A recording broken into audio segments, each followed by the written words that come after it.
In this 2016 article, local Rockford, Illinois historian Kathi Kressel discusses the history of an abandoned graveyard near Burritt Township in rural Winnebago County, Illinois. Welcome to an audio version of an original article by Kathi Kresel, operator of Haunted Rockford Paranormal Events, Rockford, Illinois.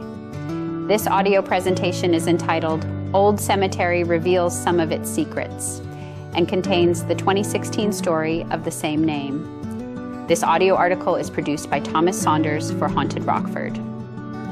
Most people would think that spending time looking for an old abandoned cemetery rather strange, but there are a few of us who think doing exactly that is more like a treasure hunt. Those who know me know that every road trip will likely include at least one cemetery along the way. People would probably think it even stranger that I am not related to anyone buried in these cemeteries, but I am still compelled to find them and research the people. Looking for dead guys has become my motto, whether it is in my car or at the computer. I will admit that this particular cemetery proved to be quite a challenge. I almost began to believe that nothing was left to find. But thanks to previous research done by family members and other historians, blind luck, and following my gut, my efforts finally paid off. I found the cemetery in a location that many people probably drive by every day, never suspecting what lies in the midst of the wooded area on top of a little hill in the middle of a field. As my daughter Sarah and I climbed over the fallen logs and pushed our way through the bramble bushes, I was overwhelmed by a sense of sadness. These people were the pioneers of this area and certainly deserved a better remembrance than this little abandoned hill. Quite a bit of work was done to clean away the brush and return the stones to their proper places in 2003. The combined efforts of Illinois Comptroller Dan Hines, Burritt Township Supervisor Roger McDougall, and Boy Scout Buddy Crabb and his fellow troop members cleaned years of brush away to reveal the few remaining headstones. Buddy became an Eagle Scout and received an award from the Illinois Comptroller's office for his hard work organizing the cleanup. But nature has once again reclaimed this woody hill and destroyed any progress that was made. It is now completely covered by long grass, fallen branches, and thorny bushes. But there are a few worn and broken stones with the names still etched on them. Reverend William Stillwell started the first church in Burritt Township and was buried on the western slope of the small hill. His broken stone leans against a tree, no longer marking the place where he was laid to rest after his death in May of 1850.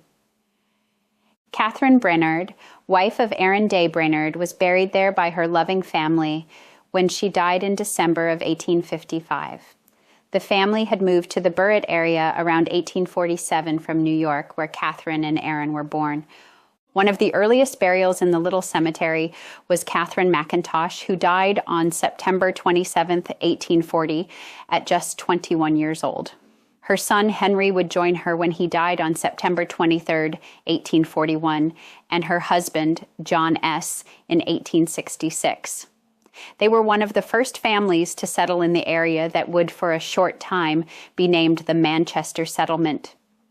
John Manchester, the patriarch of the family, moved to the area from New Brunswick, Canada, with his wife Elizabeth in 1835.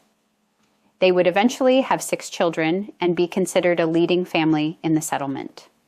They opened a blacksmith shop located where Cemetery Road meets Trask Bridge Road today. The settlement also had a wagon shop, an inn, and a post office. Most of the original families moved away from Manchester, and nothing remains to show that the town existed. John Manchester died in his son Joseph's home in 1859, not far from where he had pitched his tent when he came as a pioneer. His broken tombstone is all that remains from the family that once was a founding family of the area. The burial records of many children's names bears witness to the harshness of survival in those early days of our county. Family records state that 11-year-old Samuel M. Russell, son of Isaac and Comfort, was killed by a colt in 1845. Lydia, daughter of Isaac and Caroline Hance, was only 10 when she died in 1843. The family of Joseph and Mary Scott mourned their 2-month-old little baby, Julius, who was a twin to his sister, Julia Ann, in 1844. The Scott family came from Ohio in 1838, and Joseph and his son, William, would later serve in the Union Army during the Civil War. Joseph and Mary Scott had 10 children, which included 3 sets of twins. The family left the area after the war, leaving their son at rest at the top of the hill, to be found 172 years later. I left the little cemetery no longer fearing that these people have been lost and forgotten. They are part of the history of their little settlement and of Winnebago County. They came from different states, and some even from different countries, to settle here, much like many of us have. Their headstones may be broken and worn down, but these people will never be forgotten. There will always be someone like me who will feel compelled to discover and share their stories. This is the end of our audio article. Thanks for listening.